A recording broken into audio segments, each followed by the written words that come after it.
اور جس جگہ کل شہباز شریف صاحب بیٹھے ہوئے تھے یا کوئی اور بھی وزیر اعظم بیٹھا ہوا ہوتا تو میرے یہی الفاظ ہوتے اور یہی میں کہتا کہ پاکستان کے لیے ایک بہت بڑے باعث فخر تھا کل کا دن کہ پاکستان کی عسکری قیادت بھی اور پاکستان کی سیاسی قیادت بھی جو ہے کل امریکن پریزیڈنٹ کے سامنے بیٹھی ہوئی تھی اور امریکن پریزیڈنٹ کے سامنے بہت سارے معاملات جو ہے وہ زیر غور آئے.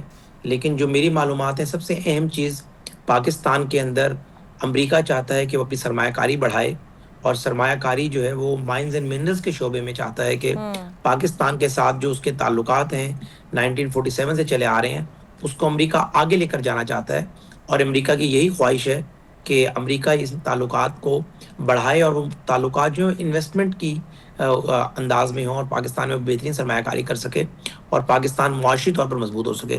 مین تو یہ چیز تھی. دوسرا یہ ہے کہ امریکہ پاکستان کو اہم اسٹریٹجک پارٹنر سمجھتا ہے اس خطے کے اندر. افغانستان کے اندر آپ کو پتہ ہے کہ امریکہ چاہتا ہے کہ انہیں ایئر بیس جو ہے واپس مل جائے.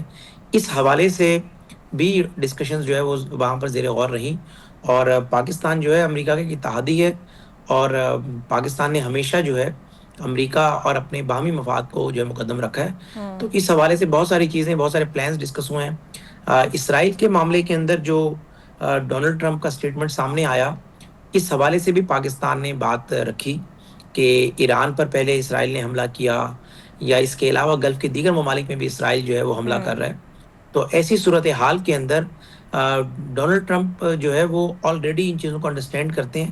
لیکن میری یہ ذاتی رائے ہے کہ شاید ان کے قریب جوئش لابی جو ہے وہ اتنا ڈومینیٹ کر جاتی ہے کہ وہ ان ساری چیزوں کو غلط تصور کرتے ہوئے بھی اسرائیل کے خلاف اس طرح کا ایکشن نہیں لے پاتے جو کہ ان کا ارادہ ہوتا ہے وہ کمٹ کرتے ہیں. تو اس حوالے سے غزہ میں امن معاہدہ جو ہے وہ ظاہر ڈونلڈ ٹرمپ نے تو اپنی ایک رائے دے دی ہے لیکن جو ہے جو اصل بات ہے وہ یہ ہے کہ اگر اسرائیل جو ہے ان ٹرم اینڈ کنڈیشن پہ نہیں آتا جن ٹرم اینڈ کنڈیشن پر ظاہر ہے فلسطین اور باقی دیگر اسلامی ممالک کہہ رہے ہیں کہ سب سے پہلے تو جنگ بندی کی جائے تو لامحالہ غزہ میں امن معاہدہ نہیں ہو پائے گا.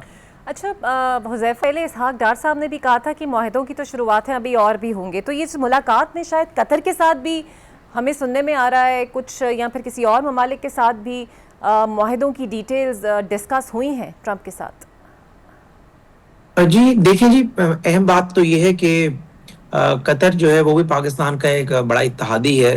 پاکستان سے کاروباری مراسم بھی ہیں اور گلف میں قطر کی بڑی اہمیت ہے اور قطر کے امریکہ سے بھی اتنے ہی مضبوط تعلقات ہیں. امریکہ کے پاس سب سے بڑا جو بیس ہے اس پورے ریجن میں وہ قطر میں ہی ہے.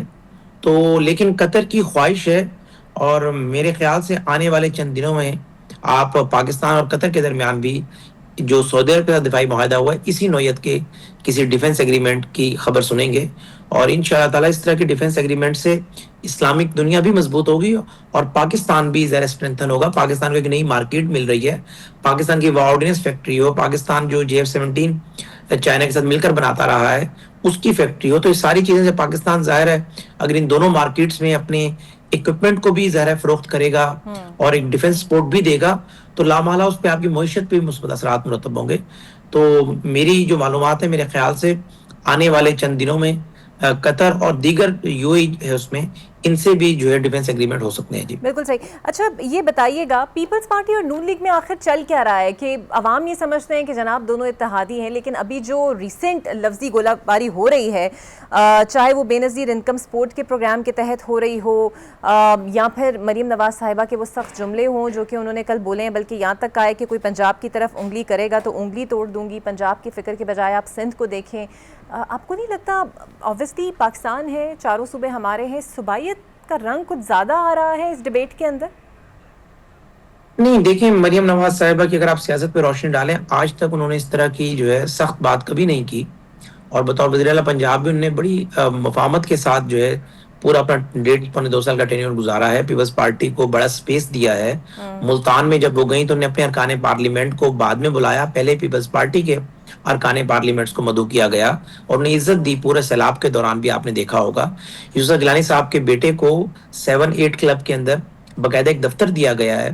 تو یہ ساری چیزیں ایک طرف ہیں لیکن پیپلز پارٹی مسلسل جو ہے وہ ہر معاملے پہ جب اس طرح کی زبان استعمال کرتی ہے, بلیک میلنگ کرتی ہے جو کہ ایک اتحادی ہونے کے ناطے نہیں ہونا چاہیے.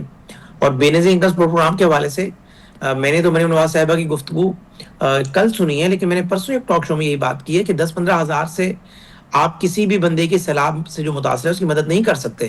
اور ظاہر ہے سیلاب متاثر بہت سارے علاقوں میں بہت سارے لوگ متاثر ہوئے ہیں، لیکن بے نظیر انکم سپورٹ پروگرام میں انرول نہیں ہے. تو اس حوالے سے یہ تو ہو سکتا ہے کہ بسپ کا پیسہ آپ استعمال کریں، لیکن میکینزم جو ہے وہ ٹوٹلی ڈیفرنٹ ہوگا. صوبائی حکومت سے مشورہ لیے بغیر نہیں ہو سکتا، اور انہوں نے اس کو ذرا مزید کھول کر بیان کیا. تو ایسے میں پیپلز پارٹی کے رہنماؤں نے جو پرسوں پریس کانفرنس کی تھی وہ میرے خیال سے بڑی سخت پریس کانفرنس تھی. اور جب آپ ایک دوسرے کے اتحادی ہوتے ہیں، کبھی نہروں کا معاملہ آئے تب آپ اسے صوبائیت بنا دیتے ہیں، پنجاب پر جو ہے وہ لفظی گولہ باری شروع کر دیتے ہیں. اسی طریقے سے اب یہ والا معاملہ آیا، اس سے پہلے پیپلز پارٹی پنجاب میں اپنا شیئر لینے کے حوالے سے جو ہے وہ اس طرح کی چیزیں کرتی رہی. تو مریم نواز صاحبہ انتہائی شائستہ انداز میں اپنے اتحادیوں کو، خاص طور پہ پیپلز پارٹی کو لے کر چل رہی ہیں. لیکن پیپلز پارٹی کو بھی غور کرنا چاہیے کہ آپ اگر ایک صوبائی چیف ایگزیکٹو کو دیوار سے لگانے کی کوشش کریں گے یا ہر دوسرے تیسرے مہینے کوئی بلیک میلنگ والی بات کریں گے تو صبر کا پیمانہ لبریز ہو جاتا ہے. اور پھر اتحاد میں ظاہر ہے اس قسم کی نوبت آتی ہے جو کل آئی. اور مریم نواز صاحبہ نے جو بات کی وہ ظاہر اسی لیے کی کہ مسلسل پنجاب کو جو ہے بندوق کی شست پہ رکھ رہے ہیں، چاہے کے پی کے ہو وہ پنجاب پہ بات کرتا ہے، چاہے سندھ ہو، چاہے ایون کہ بلوچستان ہو. حالانکہ پنجاب بڑا دل رکھتا ہے، کبھی پنجابیوں نے، کبھی پنجاب کے وزیر اعلیٰ نے پنجابیت کی بات نہیں کی کسی بھی جماعت سے ہوں. لیکن مسلسل اگر آپ پنجاب کو بڑا بھائی ہونے کے ناطے کچلتے جائیں گے، رگڑتے جائیں گے، تو ظاہر ہے صوبائی چیف ایگزیکٹو ہونے کے ناطے ان کی اتنی ذمہ داری تو ہے کہ وہ اپنے صوبے کی عوام کا تحفظ کریں اور اپنے صوبے کے حقوق کی بات کر سکیں. لیکن جب وہ یہ کہتے ہیں کہ انہیں آن بورڈ نہیں لیا جاتا، جس طرح سعودی معاہدہ ہوا ہے اس پر آن بورڈ نہیں لیا گیا، ندیم افضل چند صاحب بھی یہی کہتے ہیں، تو پھر اگر اتنا اختلاف ہے تو پھر مجبوری کیا ہے پیپلز پارٹی کو کہ وہ اتحاد کا بوجھ بھی اٹھا رہی ہے، نورا کشتی بھی عوام کو الجھانے کے لیے جاری رکھی ہوئی ہے؟ دیکھیے میں اس طرح کی بات تو نہیں کہوں گا کہ پیپلز پارٹی اتحاد سے علیحدہ ہو جائے، لیکن ہم نے تو پیپلز پارٹی کو ایک سے زیادہ مرتبہ دعوت دی کہ آپ مرکزی حکومت کا حصہ بن جائیں، آپ وزارتیں لے لیں، آپ قانون سازی کا حصہ تو ہیں، آپ فیصلہ سازی کا بھی حصہ ہوں. اگر پیپلز پارٹی وزارتیں اس لیے نہیں لیں کہ حکومت تو ڈوب جائے گی، آئی ایم ایف کا پروگرام بحال نہیں ہوگا، مہنگائی عروج پر ہے، بجلی کے بلوں میں کمی نہیں کر پائیں گے، اور لیکن شہباز شریف صاحب نے پرفارم کر کر دکھایا. تو آج جب حکومت فیصلے انڈیپینڈنٹلی لے رہی ہے، دیکھیں فیصلے کیبنٹ نے لینے ہیں، پرائم منسٹر اینڈ اس کیبنٹ، یہ فیڈرل گورنمنٹ کی ڈیفینیشن ہے. اس کے اندر بہت ساری چیزیں سٹیک ہولڈر سے مشاورت ضرور کی جاتی ہے. آصف علی زرداری صاحب پریزیڈنٹ آف پاکستان ہیں، ان کے علم میں تھا جب سعودی عرب سے معاہدے کی بات چل رہی تھی، لیکن وہ ایک رہنما اٹھے اور وہ کہے جی مجھ سے مشورہ نہیں لیا گیا، تو یہ نامناسب بات ہے. اگر آپ کو اتنا زیادہ حکومت کے فیصلوں میں ریلیونٹ ہونے کا شوق ہے تو آپ کو کیبنٹ کا حصہ بننا چاہیے تھا. کیبنٹ کے حصے کے لیے آپ کو بار بار کہا گیا، آپ نے کہا نہیں جی میں نہ مانوں والی پالیسی ہے. اور جب آپ کو جو ہے کیبنٹ کا حصہ بننے سے آپ خود انکوائری ہوئے اور حکومت خود سے کوئی فیصلے لے رہی ہے، اس کے جو بھی نتائج ہوں اچھے ہوں یا برے ہوں، لیکن حکومت کوشش کر رہی ہے کہ ملک کے لیے بہترین فیصلے لیں، تب آپ اس پہ اعتراض ہو رہے ہیں. تو یہ دوہری پالیسی ہے. میرے خیال سے پیپلز پارٹی کی قیادت کو بیٹھ کے سوچنا ہوگا.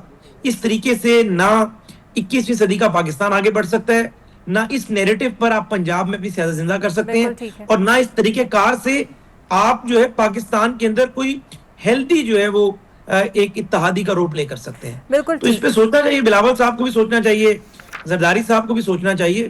اس سے زیادہ ظاہر ہے میں اب کیا کہوں، ہماری اتحادی ہیں وہ. بالکل ٹھیک ہے. ایک آخری سوال، آپ جانتے ہیں کل پشاور میں پی ٹی آئی کا جلسہ ہونے جا رہا ہے، کچھ لگتا ہے آپ کو کچھ امپیکٹفل یہ جلسہ ہوگا؟ پشاور میں ہو رہا ہے، وہ کہتے ہیں مزاحمتی سیاست کا آغاز ہے ہماری. دیکھیں جی مزاحمتی سیاست کا آغاز تو 3 مرتبہ اسلام آباد پر چڑھائی کر کے دے چکے ہیں، جس میں صوبائی حکومت جو کے پی کے کی ہے اس کی پوری سپورٹ تھی، ریاستی مشینری ساتھ تھی، وزیر اعلیٰ کے پی کے اپنے ذاتی مسلح پولیس ملازمین کے ساتھ جتھوں کی صورت میں اسلام آباد پر چڑھائی کی. لیکن کیا امپیکٹ ہوا؟ کیا آپ نے بانی تحریک کو رہا کرا لیا؟ کیا آپ نے جو ہے حکومت کا تختہ الٹ دیا؟ بانی تحریک انصاف کی رہائی اگر ہوگی تو عدالتوں کے ذریعے ہوگی، چونکہ انہیں سزائیں عدالتوں نے دی ہیں. اور اگر آپ صوبائی حکومت کے فنڈ کو استعمال کر کر صوبائی حکومت کی ایکسٹرا آرڈنری سپورٹ لے کر پشاور میں بڑا جلسہ کر لیتے ہیں اور آپ کا ٹارگٹ 20,000 بندے اکٹھے کرنے کا ہے، میں بڑی بات کرتا ہوں 40,000 بندہ بھی اکٹھا کر لیں اس پہ کوئی امپیکٹ نہیں آنا. امپیکٹ اگر آپ نے ڈالنا تھا آپ لاہور میں جلسہ کرتے، آپ کراچی میں جلسہ کرتے. آپ دیکھیں کبھی بھی کسی بھی اپوزیشن کو کوئی بھی حکومت لکھ کے کبھی اجازت نہیں دیتی. عوام ہمیشہ اجازت کی ضمانت ہوا کرتے ہیں. آپ جلسہ اناؤنس کرتے ہیں, ڈی سی کو اپلائی کرتے ہیں, ڈی سی اجازت نہیں دیتا, آپ کمشنر کے پاس اپیل کرتے ہیں, وہاں سے اپیل ریجیکٹ ہوتی ہے, آپ ہائی کورٹ جاتے ہیں. ہائی کورٹ اگر آپ کو وہ جگہ الاؤ نہیں کرتی تو کوئی نہ کوئی جگہ الاؤ کر دیتی ہے. اگر آپ کو لاہور شہر میں جلسہ نہ کرنے دیا جاتا تو لاہور کے مضافات میں کوئی جگہ دے دی جاتی. آپ وہاں 1 لاکھ بندہ اکٹھا کریں اور بتائیں بے نظیر بھٹو 1986 میں جب لینڈ کیا ان کا طیارہ لاہور میں تو پیپلز پارٹی حکومت میں تو تھی. کہتے ہیں کہ وہ جلسہ کرنے کے لیے نکلتے ہیں تو پکڑ دھکڑ آپ لوگ شروع کر دیتے ہیں, انہیں اسپیس ہی نہیں میں نے دیتے. آپ کو وہی بات کی کہ عوام جو ہے جلسوں کی مقبولیت, ان کی کامیابی اور ان کی اجازت کی ضمانت ہوا کرتے ہیں. اگر ماسز آپ کے ساتھ ہوں تو کوئی آپ کو جلسے سے نہیں روک سکتا. حکومت جتنا مرضی پکڑ دھکڑ شروع کر دے, اگر آپ کے پاس بندے ہی 2 4 5 10 ہوں اور آپ کا مقصد ہم نے لبرٹی چوک بلاک کر دینے, صرف انتشار پھیلانا ہے, اور کوئی آپ نے مثبت جو ہے وہ پروگریسو رول پلے نہیں کرنا, پھر حکومت نے ظاہر ہے rate of the government establish کرنی ہے. ایک طرف آپ اجازت بھی نہیں دیتے, پھر دوسری طرف آپ بتا دیتے ہیں. لیکن سوال پھر وہی ہے کہ واقعی کیا یہ مومنٹم پی ٹی آئی کل کے جلسے سے گین کر پائے گی یا نہیں, یہ تو کل ہی ہمیں پتہ چلے گا. ایک بریک لیتے ہیں, بریک کے بعد آپ سے ملتے ہیں. Welcome back. اور اب مجھے جوائن کر رہے ہیں رکن قومی اسمبلی, سینئر سیاستدان اور قانون دان شیر افضل مروت صاحب. بہت شکریہ سر آپ کے وقت کا. مروت صاحب, میں آپ سے یہ جاننا چاہوں گی سر, پی ٹی آئی کے جلسوں کے حوالے سے اکثر آپ کی پریڈکشن صحیح ثابت ہوتی ہیں. کل کے جلسے کے حوالے سے آپ کی کیا رائے ہے؟ کوئی بڑا امپیکٹ فل جلسہ ہم ایکسپیکٹ کریں؟ میری تو دعائیں اور نیک تمنا ان کے ساتھ ہیں کہ اللہ ان کو کامیاب کرے. لیکن ماضی کے تجربات کو دیکھتے ہوئے, خصوصاً 9 مئی کے بعد جو جلسے جلوس ہم نے کیے, جلسے اور جلوس ان اسپیسیفک حالات میں کامیاب کرنے کے لیے جو اسٹریٹجی, جو طریقہ کار, جو کوارڈینیشن درکار ہوتی ہے, وہ نہ 5 اگست کے جلسے میں نظر آئی, نہ 14 اگست کی ایکٹیویٹی میں نظر آئی, اور نہ یہ جو کل کا جلسہ ہو رہا ہے اس میں مجھے نظر آئی ہے. نہ کوئی موٹیویشن دی گئی. اگر صرف پی ٹی آئی کے ورکر کو ہی بلانا ہے, عام پاکستانی کو نہیں بلانا ہے, کیونکہ جلسہ تو تبھی 4-5 لاکھ لوگ جمع ہو سکیں گے جب عام پاکستانی جائے گا. پی ٹی آئی کا ورکر جو ہیں وہ اگر بہت سارے بھی چلے جائیں تو تب بھی 4-5 لاکھ کی جو ٹارگٹ ہے اس کو ایچیو کرنا ممکن نہیں ہوگا. جو وزیر اعلیٰ کے پی ہے اس نے مکمل کوشش کی ہوئی ہے, تمام اپنے وسائل M P As M N As کے ذریعے کوشش کر رہے ہیں کہ بھیڑ بڑی اکٹھی ہو سکے. لیکن میری رائے میں جو ہے شاید وہ یہ جلسہ جو ہے وہ ممکنہ جو توقعات ہیں وہ اس پہ شاید نہ پورا اتر سکے, کیونکہ کوئی موٹیویشن کا ایکسرسائز نہیں ہوا ہے, نہ ترغیب دی گئی ہے, نہ کوئی ویڈیوز بنائی گئی ہیں, نہ مجھے کوئی کوارڈینیشن نظر آئی. اور ایک بات میں یہاں اس حوالے سے کہہ دوں کہ اس جلسے کی بہت ہی زیادہ سگنیفیکنس ہے, کیونکہ ایک تو یہ کے پی میں ہو رہا ہے تو یہ گلا تو ہو ہی نہیں سکتا ہے کہ جی روڈ بند کیے گئے یا آنے نہیں دیا گیا. دوسری بات یہ ہے کہ پورے کے پی میں کروڑوں ووٹ پڑے ہیں پاکستان تحریک انصاف کو, گورنمنٹ وہاں پہ ہیں, تو لہذا اگر یہ جمع غفیر اتنا ہی اکٹھے ہو جاتا ہے جتنی توقع خان صاحب کو ہیں, اور جو پاکستان میں میڈیا کو یا پاکستان میں سیاست پہ جو ہیں لوگوں کو حیران کر دیں, تو پھر تو خوشائن بات ہے. لیکن اگر خدا نخواستہ یہ جو مجمع ہے وہ توقعات پہ پورا نہیں اترتا ہے تو پی ٹی آئی کی سیاست کو جو ہے بڑا دھچکا لگے گا, اور آنے والے وقت میں جو مومنٹم گین کرنا ہے وہ مومنٹم بھی گین نہیں ہو سکے گا اور حوصلہ شکنی ہوگی. یہ اہمیت رکھتا ہے. اور کل کا جلسہ جو ہے اس پہ تمام میڈیا پوری پاکستان کی سیاست کی نظریں لگی ہوئی ہیں کہ مجمع کتنے سائز کا جو ہے وہ بنایا جاتا ہے یا پیدا کیا جاتا ہے. تو مروت صاحب, آپ سر شامل ہوں گے اس جلسے میں؟ آپ نے سوچا ہے اس حوالے سے کچھ؟ میرا کوئی جانے کا ارادہ نہیں ہے. بالکل ٹھیک ہے. میں ایک تو مجھے دعوت ہی نہیں دی ہے, دوسری بات یہ ہے کہ اگر میں چلا جاؤں تو مجھے علم ہے کہ پنڈال میں جو ہے وہاں ایک علیحدہ مجمع شروع ہو جائے گا, اور شاید یہ تعبیر کرنا شروع کر دیں کہ جی خرابی کے لیے آیا ہے, الزام تراشیاں تو کرتے ہیں,